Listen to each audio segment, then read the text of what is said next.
ಸರ್ಕಾರ ಮುಂದಾಗಿರೋದಲ್ಲ. ನಾವೀಗಾಗಲೇ ಒಂದು ಮಸೂದೆಯನ್ನು ತಂದಿದ್ದೀವಿ, ಸದನದಲ್ಲಿ ಮಂಡಿಸಿದ್ದೀವಿ. ದ್ವೇಷ ಭಾಷಣದಿಂದ ಸಾಮಾಜಿಕ ಶಾಂತಿ ಕೆಡುತ್ತಕ್ಕಂಥ ಕೆಲಸ ಹಲವಾರು ಸಂಘಟನೆಗಳು ಮಾಡ್ತಾ ಇದೆ. ಕೆಲವು ಪ್ರಚೋದನಕಾರಿ ಹೇಳಿಕೆಗಳಿಂದ ಸಮಾಜದಲ್ಲಿ ಬೆರುಕು ಬೀಳ್ತಾ ಇದೆ. ಇದನ್ನು ತಡಿಲಿಕ್ಕೆ ಸರ್ಕಾರ ಸರಿಯಾದ ಕ್ರಮ ತೆಗೆದುಕೊಳ್ತಾ ಇದೆ. ಎಲ್ಲರೂ ಸಹ ಅದಕ್ಕೆ ಬೆಂಬಲ ಕೊಡ್ತೀವಿ. ಯಾಕಂದರೆ ನಮ್ಮ ಪ್ರಣಾಳಿಕೆಯ ಶೀರ್ಷಿಕೆಯಲ್ಲಿ ಸರ್ವ ಜನಾಂಗದ ಶಾಂತಿಯ ತೋಟ ಅಂತ ಹೇಳ್ತೇವೆ. ಯಾವುದೋ ಒಂದು ಜಾತಿ ಹೆಸರಲ್ಲಿ, ಧರ್ಮದ ಹೆಸರಲ್ಲಿ, ಭಾಷೆಯ ಹೆಸರಲ್ಲಿ ಗಲಭೆ ಎಸೋದು ಸರಿ ಇಲ್ಲ. ಹಲವಾರು ರಾಜಕೀಯ ಪಕ್ಷಗಳು, ಕೆಲವು ಸಂಘಟನೆಗಳು ಈ ಗಲಭೆಯ ಮೂಲಕವೇ ಅವರು ಶಕ್ತಿ ಪಡ್ಕೊಳ್ತಾ ಇರೋ ಪ್ರಯತ್ನ ನಡೀತಾ ಇದೆ. ಅದರ ವಿರುದ್ಧವಾಗಿ ಅದನ್ನು ತಡೆಗಟ್ಟಲಿಕ್ಕೋಸ್ಕರ ಈ ಮಸೂದೆಯನ್ನು ತಂದಿದ್ದೀವಿ. ಇದು ಯಶಸ್ವಿ ಆಗುತ್ತೆ. ಈಗ ಕರ್ನಾಟಕ ರಾಜ್ಯದಲ್ಲಿ ಜಲವಂತ ಸಮಸ್ಯೆಗಳಿದೆ, ಅದನ್ನು ಚರ್ಚೆ ಮಾಡೋದು ಒಳ್ಳೆಯದು. 2.5 ವರ್ಷದಿಂದ ಕಾರ್ಯಕರ್ತರು ಒದ್ಲಾಡ್ತಾ ಇದ್ದಾರೆ. ಅವ್ರಿಗೆ ಒಂದು ಮೆಂಬರ್ಶಿಪ್ ಮಾಡ್ತಾ ಇಲ್ಲ. ಈ ಯಾರು ಅಧಿಕಾರದಲ್ಲಿ ಕೂತ್ಕೊಂಡಿದ್ದಾರೆ ಅವರು ಯಾವಾಗ ಇದಾಗೋದು ಅದಾಗೋದು ಅಂತ ಚರ್ಚೆ ಮಾಡೋದು ಭಾಳ ತಪ್ಪು. ಕಾಂಗ್ರೆಸ್ ಪಕ್ಷವನ್ನು ಗೆಲ್ಸಿರ್ತಕ್ಕಂಥದ್ದು ಲಕ್ಷಾಂತರ ಜನ ಕಾಂಗ್ರೆಸ್ ಪಕ್ಷದ ಕಾರ್ಯಕರ್ತರು. ಮೊದಲು ಅವ್ರ ಕಡೆ ಗಮನ ಹರಿಸೋದು ಭಾಳ ಒಳ್ಳೆಯದು. ಸರ್ಕಾರ ಮುಂದಾಗಿರೋದಲ್ಲ. ನಾವೀಗಾಗಲೇ ಒಂದು ಮಸೂದೆಯನ್ನು ತಂದಿದ್ದೀವಿ, ಸದನದಲ್ಲಿ ಮಂಡಿಸಿದ್ದೀವಿ. ದ್ವೇಷ ಭಾಷಣದಿಂದ ಸಾಮಾಜಿಕ ಶಾಂತಿ ಕೆಡುತ್ತಕ್ಕಂಥ ಕೆಲಸ ಹಲವಾರು ಸಂಘಟನೆಗಳು ಮಾಡ್ತಾ ಇದೆ. ಕೆಲವು ಪ್ರಚೋದನಕಾರಿ ಹೇಳಿಕೆಗಳಿಂದ ಸಮಾಜದಲ್ಲಿ ಬೆರುಕು ಬೀಳ್ತಾ ಇದೆ. ಇದನ್ನು ತಡಿಲಿಕ್ಕೆ ಸರ್ಕಾರ ಸರಿಯಾದ ಕ್ರಮ ತೆಗೆದುಕೊಳ್ತಾ ಇದೆ. ಎಲ್ಲರೂ ಸಹ ಅದಕ್ಕೆ ಬೆಂಬಲ ಕೊಡ್ತೀವಿ. ಯಾಕಂದರೆ ನಮ್ಮ ಪ್ರಣಾಳಿಕೆಯ ಶೀರ್ಷಿಕೆಯಲ್ಲಿ ಸರ್ವ ಜನಾಂಗದ ಶಾಂತಿಯ ತೋಟ ಅಂತ ಹೇಳ್ತೇವೆ. ಯಾವುದೋ ಒಂದು ಜಾತಿ ಹೆಸರಲ್ಲಿ, ಧರ್ಮದ ಹೆಸರಲ್ಲಿ, ಭಾಷೆಯ ಹೆಸರಲ್ಲಿ ಗಲಭೆ ಎಸೋದು ಸರಿ ಇಲ್ಲ. ಹಲವಾರು ರಾಜಕೀಯ ಪಕ್ಷಗಳು, ಕೆಲವು ಸಂಘಟನೆಗಳು ಈ ಗಲಭೆಯ ಮೂಲಕವೇ ಅವರು ಶಕ್ತಿ ಪಡ್ಕೊಳ್ತಾ ಇರೋ ಪ್ರಯತ್ನ ನಡೀತಾ ಇದೆ. ಅದರ ವಿರುದ್ಧವಾಗಿ ಅದನ್ನು ತಡೆಗಟ್ಟಲಿಕ್ಕೋಸ್ಕರ ಈ ಮಸೂದೆಯನ್ನು ತಂದಿದ್ದೀವಿ. ಇದು ಯಶಸ್ವಿ ಆಗುತ್ತೆ. ಈಗ ಕರ್ನಾಟಕ ರಾಜ್ಯದಲ್ಲಿ ಜಲವಂತ ಸಮಸ್ಯೆಗಳಿದೆ, ಅದನ್ನು ಚರ್ಚೆ ಮಾಡೋದು ಒಳ್ಳೆಯದು. 2.5 ವರ್ಷದಿಂದ ಕಾರ್ಯಕರ್ತರು ಒದ್ಲಾಡ್ತಾ ಇದ್ದಾರೆ. ಅವ್ರಿಗೆ ಒಂದು ಮೆಂಬರ್ಶಿಪ್ ಮಾಡ್ತಾ ಇಲ್ಲ. ಈ ಯಾರು ಅಧಿಕಾರದಲ್ಲಿ ಕೂತ್ಕೊಂಡಿದ್ದಾರೆ ಅವರು ಯಾವಾಗ ಇದಾಗೋದು ಅದಾಗೋದು ಅಂತ ಚರ್ಚೆ ಮಾಡೋದು ಭಾಳ ತಪ್ಪು. ಕಾಂಗ್ರೆಸ್ ಪಕ್ಷವನ್ನು ಗೆಲ್ಸಿರ್ತಕ್ಕಂಥದ್ದು ಲಕ್ಷಾಂತರ ಜನ ಕಾಂಗ್ರೆಸ್ ಪಕ್ಷದ ಕಾರ್ಯಕರ್ತರು. ಮೊದಲು ಅವ್ರ ಕಡೆ ಗಮನ ಹರಿಸೋದು ಭಾಳ ಒಳ್ಳೆಯದು. ಸರ್ಕಾರ ಮುಂದಾಗಿರೋದಲ್ಲ. ನಾವೀಗಾಗಲೇ ಒಂದು ಮಸೂದೆಯನ್ನು ತಂದಿದ್ದೀವಿ, ಸದನದಲ್ಲಿ ಮಂಡಿಸಿದ್ದೀವಿ. ದ್ವೇಷ ಭಾಷಣದಿಂದ ಸಾಮಾಜಿಕ ಶಾಂತಿ ಕೆಡುತ್ತಕ್ಕಂಥ ಕೆಲಸ ಹಲವಾರು ಸಂಘಟನೆಗಳು ಮಾಡ್ತಾ ಇದೆ. ಕೆಲವು ಪ್ರಚೋದನಕಾರಿ ಹೇಳಿಕೆಗಳಿಂದ ಸಮಾಜದಲ್ಲಿ ಬೆರುಕು ಬೀಳ್ತಾ ಇದೆ. ಇದನ್ನು ತಡಿಲಿಕ್ಕೆ ಸರ್ಕಾರ ಸರಿಯಾದ ಕ್ರಮ ತೆಗೆದುಕೊಳ್ತಾ ಇದೆ. ಎಲ್ಲರೂ ಸಹ ಅದಕ್ಕೆ ಬೆಂಬಲ ಕೊಡ್ತೀವಿ. ಯಾಕಂದರೆ ನಮ್ಮ ಪ್ರಣಾಳಿಕೆಯ ಶೀರ್ಷಿಕೆಯಲ್ಲಿ ಸರ್ವ ಜನಾಂಗದ ಶಾಂತಿಯ ತೋಟ ಅಂತ ಹೇಳ್ತೇವೆ.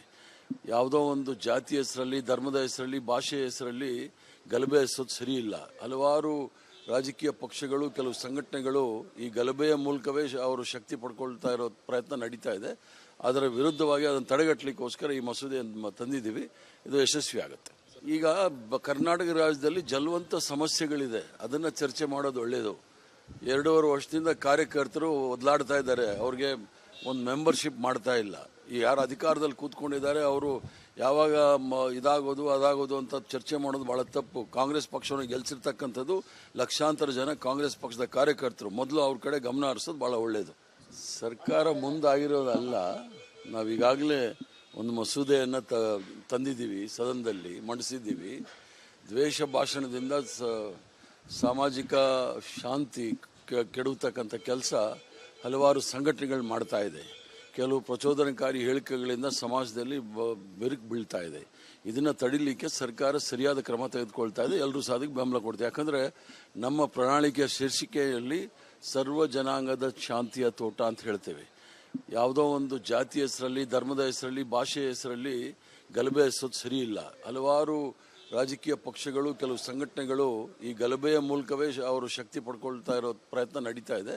ಅದರ ವಿರುದ್ಧವಾಗಿ ಅದನ್ನು ತಡೆಗಟ್ಟಲಿಕ್ಕೋಸ್ಕರ ಈ ಮಸೂದೆಯನ್ನು ತಂದಿದ್ದೀವಿ. ಇದು ಯಶಸ್ವಿ ಆಗುತ್ತೆ. ಈಗ ಕರ್ನಾಟಕ ರಾಜ್ಯದಲ್ಲಿ ಜಲವಂತ ಸಮಸ್ಯೆಗಳಿದೆ, ಅದನ್ನು ಚರ್ಚೆ ಮಾಡೋದು ಒಳ್ಳೆಯದು. 2.5 ವರ್ಷದಿಂದ ಕಾರ್ಯಕರ್ತರು ಒದ್ಲಾಡ್ತಾ ಇದ್ದಾರೆ. ಅವ್ರಿಗೆ ಒಂದು ಮೆಂಬರ್ಶಿಪ್ ಮಾಡ್ತಾ ಇಲ್ಲ. ಈ ಯಾರು ಅಧಿಕಾರದಲ್ಲಿ ಕೂತ್ಕೊಂಡಿದ್ದಾರೆ ಅವರು ಯಾವಾಗ ಇದಾಗೋದು ಅದಾಗೋದು ಅಂತ ಚರ್ಚೆ ಮಾಡೋದು ಭಾಳ ತಪ್ಪು. ಕಾಂಗ್ರೆಸ್ ಪಕ್ಷವನ್ನು ಗೆಲ್ಸಿರ್ತಕ್ಕಂಥದ್ದು ಲಕ್ಷಾಂತರ ಜನ ಕಾಂಗ್ರೆಸ್ ಪಕ್ಷದ ಕಾರ್ಯಕರ್ತರು. ಮೊದಲು ಅವ್ರ ಕಡೆ ಗಮನ ಹರಿಸೋದು ಭಾಳ ಒಳ್ಳೆಯದು. ಸರ್ಕಾರ ಮುಂದಾಗಿರೋದಲ್ಲ.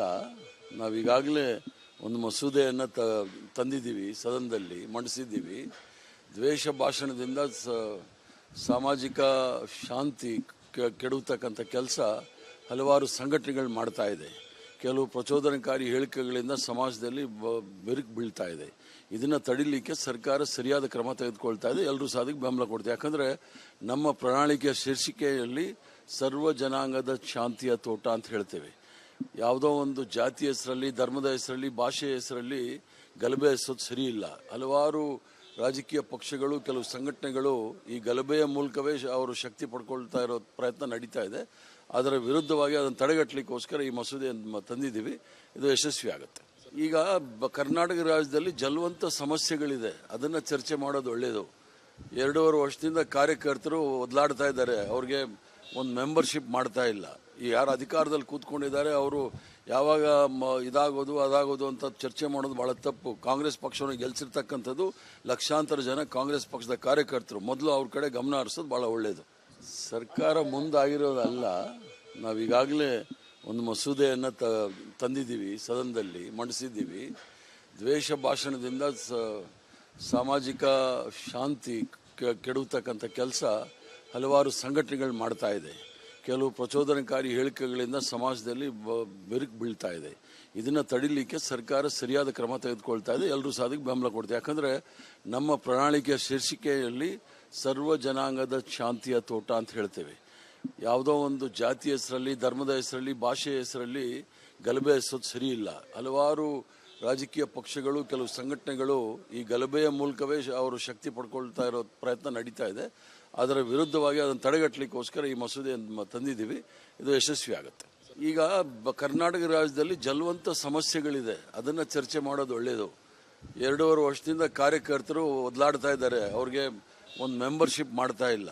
ಈ ಯಾರು ಅಧಿಕಾರದಲ್ಲಿ ಕೂತ್ಕೊಂಡಿದ್ದಾರೆ ಅವರು ಯಾವಾಗ ಇದಾಗೋದು ಅದಾಗೋದು ಅಂತ ಚರ್ಚೆ ಮಾಡೋದು ಭಾಳ ತಪ್ಪು. ಕಾಂಗ್ರೆಸ್ ಪಕ್ಷವನ್ನು ಗೆಲ್ಸಿರ್ತಕ್ಕಂಥದ್ದು ಲಕ್ಷಾಂತರ ಜನ ಕಾಂಗ್ರೆಸ್ ಪಕ್ಷದ ಕಾರ್ಯಕರ್ತರು. ಮೊದಲು ಅವ್ರ ಕಡೆ ಗಮನ ಹರಿಸೋದು ಭಾಳ ಒಳ್ಳೆಯದು. ಸರ್ಕಾರ ಮುಂದಾಗಿರೋದಲ್ಲ, ನಾವೀಗಾಗಲೇ ಒಂದು ಮಸೂದೆಯನ್ನು ತಂದಿದ್ದೀವಿ, ಸದನದಲ್ಲಿ ಮಂಡಿಸಿದ್ದೀವಿ. ದ್ವೇಷ ಭಾಷಣದಿಂದ ಸಾಮಾಜಿಕ ಶಾಂತಿ ಕೆಡುತ್ತಕ್ಕಂಥ ಕೆಲಸ ಹಲವಾರು ಸಂಘಟನೆಗಳು ಮಾಡ್ತಾ ಇದೆ. ಕೆಲವು ಪ್ರಚೋದನಕಾರಿ ಹೇಳಿಕೆಗಳಿಂದ ಸಮಾಜದಲ್ಲಿ ಬೆರುಕು ಬೀಳ್ತಾ ಇದೆ. ಇದನ್ನು ತಡಿಲಿಕ್ಕೆ ಸರ್ಕಾರ ಸರಿಯಾದ ಕ್ರಮ ತೆಗೆದುಕೊಳ್ತಾ ಇದೆ. ಎಲ್ಲರೂ ಸಹ ಅದಕ್ಕೆ ಬೆಂಬಲ ಕೊಡ್ತೀವಿ. ಯಾಕಂದರೆ ನಮ್ಮ ಪ್ರಣಾಳಿಕೆಯ ಶೀರ್ಷಿಕೆಯಲ್ಲಿ ಸರ್ವ ಜನಾಂಗದ ಶಾಂತಿಯ ತೋಟ ಅಂತ ಹೇಳ್ತೇವೆ. ಯಾವುದೋ ಒಂದು ಜಾತಿ ಹೆಸರಲ್ಲಿ, ಧರ್ಮದ ಹೆಸರಲ್ಲಿ, ಭಾಷೆಯ ಹೆಸರಲ್ಲಿ ಗಲಭೆ ಎಸೋದು ಸರಿ ಇಲ್ಲ. ಹಲವಾರು ರಾಜಕೀಯ ಪಕ್ಷಗಳು, ಕೆಲವು ಸಂಘಟನೆಗಳು ಈ ಗಲಭೆಯ ಮೂಲಕವೇ ಅವರು ಶಕ್ತಿ ಪಡ್ಕೊಳ್ತಾ ಇರೋ ಪ್ರಯತ್ನ ನಡೀತಾ ಇದೆ. ಅದರ ವಿರುದ್ಧವಾಗಿ ಅದನ್ನು ತಡೆಗಟ್ಟಲಿಕ್ಕೋಸ್ಕರ ಈ ಮಸೂದೆಯನ್ನು ತಂದಿದ್ದೀವಿ. ಇದು ಯಶಸ್ವಿ ಆಗುತ್ತೆ. ಈಗ ಕರ್ನಾಟಕ ರಾಜ್ಯದಲ್ಲಿ ಜಲವಂತ ಸಮಸ್ಯೆಗಳಿದೆ, ಅದನ್ನು ಚರ್ಚೆ ಮಾಡೋದು ಒಳ್ಳೆಯದು. 2.5 ವರ್ಷದಿಂದ ಕಾರ್ಯಕರ್ತರು ಒದ್ಲಾಡ್ತಾ ಇದ್ದಾರೆ. ಅವ್ರಿಗೆ ಒಂದು ಮೆಂಬರ್ಶಿಪ್ ಮಾಡ್ತಾ ಇಲ್ಲ. ಈ ಯಾರು ಅಧಿಕಾರದಲ್ಲಿ ಕೂತ್ಕೊಂಡಿದ್ದಾರೆ ಅವರು ಯಾವಾಗ ಇದಾಗೋದು ಅದಾಗೋದು ಅಂತ ಚರ್ಚೆ ಮಾಡೋದು ಭಾಳ ತಪ್ಪು. ಕಾಂಗ್ರೆಸ್ ಪಕ್ಷವನ್ನು ಗೆಲ್ಸಿರ್ತಕ್ಕಂಥದ್ದು ಲಕ್ಷಾಂತರ ಜನ ಕಾಂಗ್ರೆಸ್ ಪಕ್ಷದ ಕಾರ್ಯಕರ್ತರು. ಮೊದಲು ಅವ್ರ ಕಡೆ ಗಮನ ಹರಿಸೋದು ಭಾಳ ಒಳ್ಳೆಯದು. ಸರ್ಕಾರ ಮುಂದಾಗಿರೋದಲ್ಲ, ನಾವೀಗಾಗಲೇ ಒಂದು ಮಸೂದೆಯನ್ನು ತಂದಿದ್ದೀವಿ, ಸದನದಲ್ಲಿ ಮಂಡಿಸಿದ್ದೀವಿ. ದ್ವೇಷ ಭಾಷಣದಿಂದ ಸಾಮಾಜಿಕ ಶಾಂತಿ ಕೆಡುತ್ತಕ್ಕಂಥ ಕೆಲಸ ಹಲವಾರು ಸಂಘಟನೆಗಳು ಮಾಡ್ತಾ ಇದೆ. ಕೆಲವು ಪ್ರಚೋದನಕಾರಿ ಹೇಳಿಕೆಗಳಿಂದ ಸಮಾಜದಲ್ಲಿ ಬೆರುಕು ಬೀಳ್ತಾ ಇದೆ. ಇದನ್ನು ತಡಿಲಿಕ್ಕೆ ಸರ್ಕಾರ ಸರಿಯಾದ ಕ್ರಮ ತೆಗೆದುಕೊಳ್ತಾ ಇದೆ. ಎಲ್ಲರೂ ಸಹ ಅದಕ್ಕೆ ಬೆಂಬಲ ಕೊಡ್ತೀವಿ. ಯಾಕಂದರೆ ನಮ್ಮ ಪ್ರಣಾಳಿಕೆಯ ಶೀರ್ಷಿಕೆಯಲ್ಲಿ ಸರ್ವ ಜನಾಂಗದ ಶಾಂತಿಯ ತೋಟ ಅಂತ ಹೇಳ್ತೇವೆ. ಯಾವುದೋ ಒಂದು ಜಾತಿ ಹೆಸರಲ್ಲಿ, ಧರ್ಮದ ಹೆಸರಲ್ಲಿ, ಭಾಷೆಯ ಹೆಸರಲ್ಲಿ ಗಲಭೆ ಎಸೋದು ಸರಿ ಇಲ್ಲ. ಹಲವಾರು ರಾಜಕೀಯ ಪಕ್ಷಗಳು, ಕೆಲವು ಸಂಘಟನೆಗಳು ಈ ಗಲಭೆಯ ಮೂಲಕವೇ ಅವರು ಶಕ್ತಿ ಪಡ್ಕೊಳ್ತಾ ಇರೋ ಪ್ರಯತ್ನ ನಡೀತಾ ಇದೆ. ಅದರ ವಿರುದ್ಧವಾಗಿ ಅದನ್ನು ತಡೆಗಟ್ಟಲಿಕ್ಕೋಸ್ಕರ ಈ ಮಸೂದೆಯನ್ನು ತಂದಿದ್ದೀವಿ. ಇದು ಯಶಸ್ವಿ ಆಗುತ್ತೆ. ಈಗ ಕರ್ನಾಟಕ ರಾಜ್ಯದಲ್ಲಿ ಜಲವಂತ ಸಮಸ್ಯೆಗಳಿದೆ, ಅದನ್ನು ಚರ್ಚೆ ಮಾಡೋದು ಒಳ್ಳೆಯದು. 2.5 ವರ್ಷದಿಂದ ಕಾರ್ಯಕರ್ತರು ಒದ್ಲಾಡ್ತಾ ಇದ್ದಾರೆ. ಅವ್ರಿಗೆ ಒಂದು ಮೆಂಬರ್ಶಿಪ್ ಮಾಡ್ತಾ ಇಲ್ಲ. ಈ ಯಾರು ಅಧಿಕಾರದಲ್ಲಿ ಕೂತ್ಕೊಂಡಿದ್ದಾರೆ ಅವರು ಯಾವಾಗ ಇದಾಗೋದು ಅದಾಗೋದು ಅಂತ ಚರ್ಚೆ ಮಾಡೋದು ಭಾಳ ತಪ್ಪು. ಕಾಂಗ್ರೆಸ್ ಪಕ್ಷವನ್ನು ಗೆಲ್ಸಿರ್ತಕ್ಕಂಥದ್ದು ಲಕ್ಷಾಂತರ ಜನ ಕಾಂಗ್ರೆಸ್ ಪಕ್ಷದ ಕಾರ್ಯಕರ್ತರು. ಮೊದಲು ಅವ್ರ ಕಡೆ ಗಮನ ಹರಿಸೋದು ಭಾಳ ಒಳ್ಳೆಯದು. ಸರ್ಕಾರ ಮುಂದಾಗಿರೋದಲ್ಲ, ನಾವೀಗಾಗಲೇ ಒಂದು ಮಸೂದೆಯನ್ನು ತಂದಿದ್ದೀವಿ, ಸದನದಲ್ಲಿ ಮಂಡಿಸಿದ್ದೀವಿ. ದ್ವೇಷ ಭಾಷಣದಿಂದ ಸಾಮಾಜಿಕ ಶಾಂತಿ ಕೆಡುತ್ತಕ್ಕಂಥ ಕೆಲಸ ಹಲವಾರು ಸಂಘಟನೆಗಳು ಮಾಡ್ತಾ ಇದೆ. ಕೆಲವು ಪ್ರಚೋದನಕಾರಿ ಹೇಳಿಕೆಗಳಿಂದ ಸಮಾಜದಲ್ಲಿ ಬೆರುಕು ಬೀಳ್ತಾ ಇದೆ.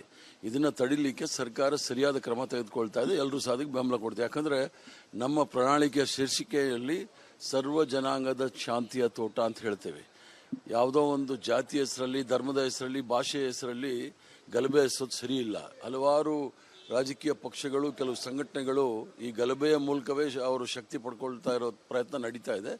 ಅದರ ವಿರುದ್ಧವಾಗಿ ಅದನ್ನು ತಡೆಗಟ್ಟಲಿಕ್ಕೋಸ್ಕರ ಈ ಮಸೂದೆಯನ್ನು ತಂದಿದ್ದೀವಿ. ಇದು ಯಶಸ್ವಿ ಆಗುತ್ತೆ. ಈಗ ಕರ್ನಾಟಕ ರಾಜ್ಯದಲ್ಲಿ ಜಲವಂತ ಸಮಸ್ಯೆಗಳಿದೆ, ಅದನ್ನು ಚರ್ಚೆ ಮಾಡೋದು ಒಳ್ಳೆಯದು. 2.5 ವರ್ಷದಿಂದ ಕಾರ್ಯಕರ್ತರು ಒದ್ಲಾಡ್ತಾ ಇದ್ದಾರೆ, ಅವ್ರಿಗೆ ಒಂದು ಮೆಂಬರ್ಶಿಪ್ ಮಾಡ್ತಾ ಇಲ್ಲ. ಈ ಯಾರು ಅಧಿಕಾರದಲ್ಲಿ ಕೂತ್ಕೊಂಡಿದ್ದಾರೆ ಅವರು ಯಾವಾಗ ಇದಾಗೋದು ಅದಾಗೋದು ಅಂತ ಚರ್ಚೆ ಮಾಡೋದು ಭಾಳ ತಪ್ಪು. ಕಾಂಗ್ರೆಸ್ ಪಕ್ಷವನ್ನು ಗೆಲ್ಸಿರ್ತಕ್ಕಂಥದ್ದು ಲಕ್ಷಾಂತರ ಜನ ಕಾಂಗ್ರೆಸ್ ಪಕ್ಷದ ಕಾರ್ಯಕರ್ತರು. ಮೊದಲು ಅವ್ರ ಕಡೆ ಗಮನ ಹರಿಸೋದು ಭಾಳ ಒಳ್ಳೆಯದು.